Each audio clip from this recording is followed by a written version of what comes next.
Good morning ಗೆಳೆಯ. Welcome to new video. ಇವತ್ತು ನಿನ್ನೆ ಹೆಂಗು ಚಾಲೆಂಜ್ ಮಾಡಿ ಆಯ್ದೆ.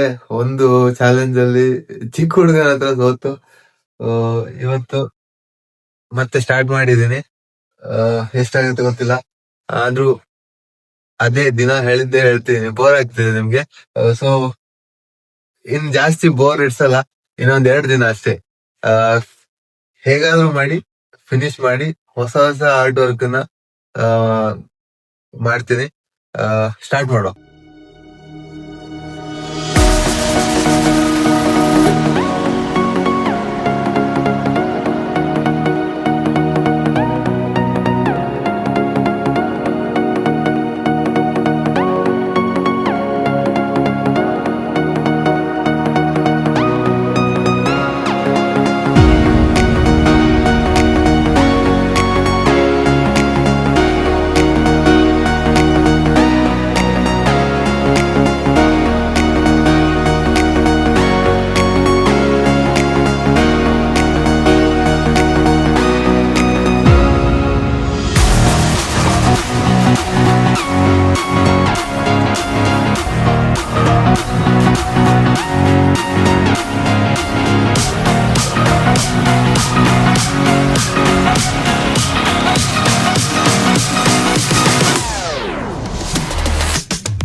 ಸೊ ಬಿಡ್ಸ್ ತಿಪ್ಪತ್ತಿಗೆ ಒಂದು ಜಸ್ಟ್ ಒಂದು ಟಿಪ್ ಕೊಡುವ ಅಂತೇಳಿ.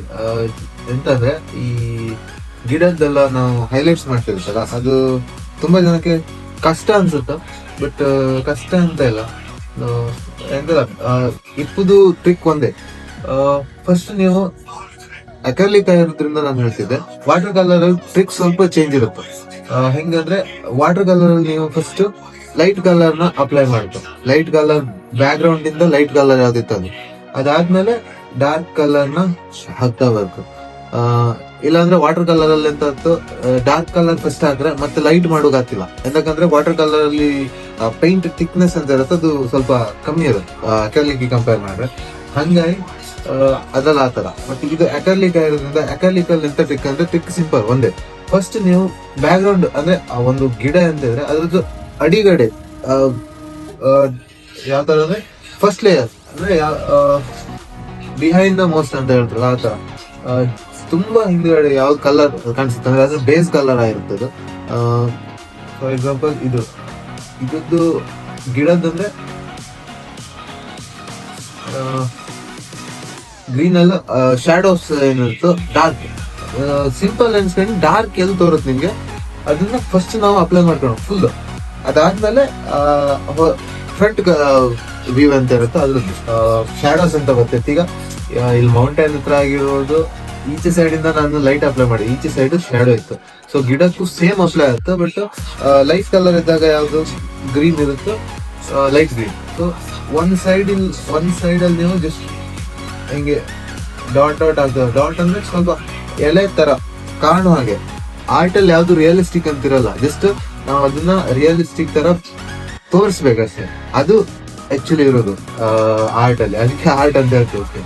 ನೀವು ಯಾವ್ದೇ ನೋಡಿ, ಯಾವ್ದೇ ಟಾಪ್ ಪೇಂಟಿಂಗ್ ತಗೊಳ್ಳಿ, ಯಾವ್ದು ರಿಯಲಿಸ್ಟಿಕ್ ತರ ಕಾಣಿಸೋದ್ ಮಾಡೋದು, ಅದೊಂದು ಇಲ್ಯುಮಿನೇಷನ್ ಕ್ರಿಯೇಟ್ ಮಾಡ್ತೀವಲ್ಲ, ಅದ್ರಲ್ಲಿರೋದಷ್ಟೇ, ಮತ್ತೇನಿಲ್ಲ. ಕೆಲವರು ಅದನ್ನ ಕ್ರಿಯೇಟ್ ಮಾಡೋದಕ್ಕೆ ಜಾಸ್ತಿ ಸಕ್ಸಸ್ ಆಗಿರ್ತಾರೆ, ಕ್ರಿಯೇಟ್ ಮಾಡೋ ಅಂತ ಒಂದು ಸ್ಕಿಲ್ ಅಲ್ಲಿ. ಇನ್ ಕೆಲವರು ಲರ್ನಿಂಗ್ ಸ್ಟೇಜ್ ಇರ್ತಾರೆ ನಂತರ, ಅಥವಾ ಬಿಗಿನಿಂಗ್ ಸ್ಟೇಜ್ ಅನ್ಬಹುದು. ಜಸ್ಟ್ ಈ ಸೈಡಿಗೂ ಈಗ ಒಂದ್ ಸೈಡ್ ನಾವು ಫುಲ್ ಹಾಕಿ ಇನ್ನೊಂದ್ ಸೈಡ್ ಫುಲ್ ಬಿಟ್ರೆ ಅಷ್ಟು ರಿಯಲಿಸ್ಟಿಕ್ ಆಗಿ ಕಾಣಲ್ಲ. ಜಸ್ಟ್ ಅಂದ್ರೆ ನೆರಳು ಒಂದ್ ಸೈಡ್ ಮಾತ್ರ ಬೀಳ್ತಿರಲ್ಲ, ಎಲೆದು ಸೈಡ್ ಗ್ಯಾಪ್ಸ್ ಅಲ್ಲೆಲ್ಲ ಬಂದು ಇನ್ನೊಂದ್ ಸೈಡಿಗೆಲ್ಲ ಟಚ್ ಆಗ್ತಿರುತ್ತೆ. ಸೊ ಅಲ್ಲಿ ಲೈಟ್ ಆಗಿ 1-2 ಕಾಣೋ ಹಾಗೆ. ಮತ್ತೆ ಜಸ್ಟ್ ಸ್ಟ್ರೈಟ್ ಲೈನ್ ಆಗಿ ಚಿಕ್ಕ ಮಕ್ಳು ಗೆರೆ ಹಾಕ್ತಾರಲ್ಲ, ಆ ತರನು ಹಾಕುವಾಗ ಅದು ರಿಯಲಿಸ್ಟಿಕ್ ಆಗಿಲ್ಲ. ರಿಯಲಿಸ್ಟಿಕ್ಸ್ ಅಲ್ಲಿ ಸ್ಟಡಿ ಮಾಡೋಕ್ ತುಂಬಾ ಇದೆ.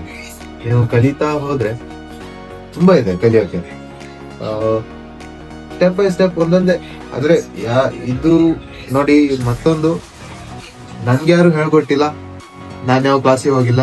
ಸೊ ಇನ್ನೊಂದು ಮೈಂಡ್ ಸೆಟ್ ಇರುತ್ತೆ ಕೆಲವ್ರಿಗೆ, ಅದು ಕಲಿಬೇಕಂದ್ರೆ ಅದೊಂಥರ ಬ್ರಹ್ಮ ವಿದ್ಯೆ ಅಂತ. ಹಾಗೆಂತ ಇಲ್ಲ, ನಾನೀಗ ಯಾವ ಕ್ಲಾಸಿಗೆ ಹೋಗಿ ಕಲ್ತಿಲ್ಲ, ಹಿಂಗೆ ಕಲ್ತಿರೋದು.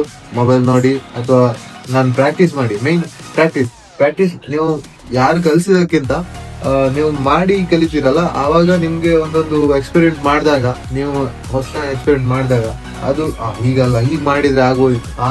ಆ ಎಕ್ಸ್ಪೀರಿಯನ್ಸ್ ನೀವು ಲಾಸ್ಟ್ ತನಕ ಇರುತ್ತೆ. ನಾನು ಹೇಳ್ಕೊಟ್ಟಿರೋದು ಇಲ್ಲ ಬೇರೆ ಯಾರು ಹೇಳ್ಕೊಟ್ಟಿರೋದು ಅಂತ 2 ದಿನ ನೀವು ನೆನ್ಪಿಟ್ಕೊಳ್ಬಹುದು. ಬಟ್ ನೀವೇ ಟ್ರೈ ಮಾಡ್ತೀರಲ್ಲ, ಅದು ಲಾಸ್ಟ್ ತನಕ ಇರುತ್ತೆ. ಒಂದ್ಸಲ ಟ್ರೈ ಮಾಡಿ. ಸೊ ಮತ್ತೊಂದು ಎಂತಂದ್ರೆ, ಆರ್ಟ್ ಅಲ್ಲಿ ನೀವು ಯಾವುದೇ ಆರ್ಟ್ ನೋಡಿ, ಬೇರೆಯವ್ರಿಗೆ ಗೊತ್ತಿಲ್ಲ, ಬಟ್ ನಂದು ನೀವು ಇಷ್ಟು ಹತ್ರದಿಂದ ಯಾವ್ದಾದ್ರು ಆರ್ಟ್ ನೋಡಿದ್ರೆ ಹೀಗೆ, ಅದು ಯಾವ್ದು ರಿಯಲಿಸ್ಟಿಕ್ಸ್ ಅನ್ಸಲ್ಲ. ಇದು ಎಂತ ಚಿಕ್ಕ ಮಕ್ಕಳ ತರ ಇದೆ ಅಂತ ದೂರದಿಂದ ನೋಡ್ತೇವೆ, ಫುಲ್ ಫ್ರೇಮ್ ಅಲ್ಲಿ ನೋಡ್ತೇವಲ್ಲ, ಆವಾಗ ಎಲ್ಲ ಸೆಟ್ ಆಗಿರೋ ತರ ಕಾಣಿಸುತ್ತೆ. ಸೊ ನಾವು ಡ್ರಾ ಮಾಡ್ಬೇಕಾದ್ರೂ ಅಷ್ಟೇ, ಅದು ಒಂದು ಪಾಯಿಂಟ್ ಮಾತ್ರ ನೋಡಿ ಡ್ರಾ ಮಾಡಿದ್ರೆ ಯಾವ್ದು ಕರೆಕ್ಟ್ ಆಗಿ ಬರಲ್ಲ. ಫುಲ್ ಫ್ರೇಮ್ ಇಟ್ಕೊಂಡು ನೋಡ್ಬೇಕು. ಹೀಗೊಂದ್ಸಲ ನಾನು ಯಾವಾಗ್ಲೂ ಜಸ್ಟ್ ಹೀಗೊಂದ್ಸಲ ನೋಡ್ಕೊಳ್ತೀನಿ, ಅದು ನಂದು ಪ್ರಾಕ್ಟೀಸ್. ಯೂಸ್ ಆಗ್ಬೋದು ನಿಮ್ಗೂ, ಒಂದ್ಸಲ ಟ್ರೈ ಮಾಡಿ. ನನ್ನ ಎಕ್ಸ್ಪೀರಿಯನ್ಸಸ್ ಹೇಳ್ತಿದ್ದೀನಿ. ಎಕ್ಸ್ಪೀರಿಯನ್ಸ್ ಶೇರ್ ಮಾಡೋಷ್ಟು ದೊಡ್ಡದೇನಿಲ್ಲ, ಬಟ್ ಚಿಕ್ಕದಾದ್ರೂ ಹೆಲ್ಪ್ ಆಗ್ಬೋದು. ಇನ್ನು ನನ್ಗಿಂತ ಬಿಗಿನಿಂಗ್ ಸ್ಟೇಜ್ ಅಲ್ಲಿ ಇರೋರಿಗೆ ಹೆಲ್ಪ್ ಆಗ್ಬೋದು. ನಾನು ನನ್ಗಿಂತ ತುಂಬಾ ಮುಂದೆ ಹೋದವ್ರಿಗೆ ಇದು ಹೇಳ್ತಿಲ್ಲ, ಅಪ್ಲೈ ಆಗಲ್ಲ, ಸಾರಿ.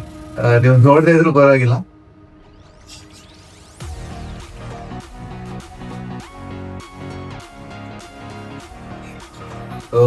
ನನ್ಗಿಂತ ಮುಂದೆ ಇರೋರು ನಾನೇನಾದ್ರು ತಪ್ಪು ಹೇಳಿದ್ರೆ ಅದನ್ನ ಕರೆಕ್ಟ್ ಮಾಡ್ಬೋದು ಕಮೆಂಟ್ ಬಾಕ್ಸ್ ನಿಂದೆ.